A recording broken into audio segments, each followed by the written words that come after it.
Gözünüze sahip çıkın. Kardeş, gözüne sahip çık. Avtobusa mindin, metroya mindin, yola çıktın, telefonunu işlettin, naməhrəm qadınlara bakma. Sana ait olmayan qadınlara bakma. Bəziləri arvadı var, uşağı var, yine gözünü çəkə bilmir. Harda qadın gördü, baxır. Hətta 150 ilə maşın sürsə belə yine qadına baxır yolda. Sən razı olarsan, sənin zövcən də başqa kişilərə baxsın. Xeyr.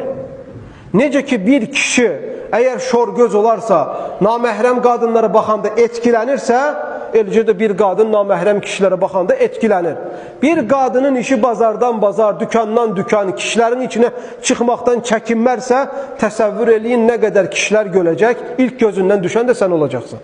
Bəzi kişilər var, eşdə qadınlara centilmence davranır. Yəni qadınlar bir balaca hərəkət eləsin, sağ ol, təşəkkür edirəm, Allah səndən razı olsun falan filan. Haqq eləyən biri varsa ki, sən hörmət eləyəsən, o da həyat yoldaşındır. O da sənin qızındır, o da sənin anandır, o da sənin bacındır. Qutardı getdi. Sənə aid olmayan, sənin üzərində hörmət olmayan, zəhmət olmayan, əmək olmayan, sən niyə ona centilmence davranıb başqalarına pis davranmalısan ki? Xülasə olaraq qardaşlar, əgər bir kişi şor göz olarsa, başka qadınlara baxıb zevq alarsa, onun ilk gözündən düşən onun arvadı olar.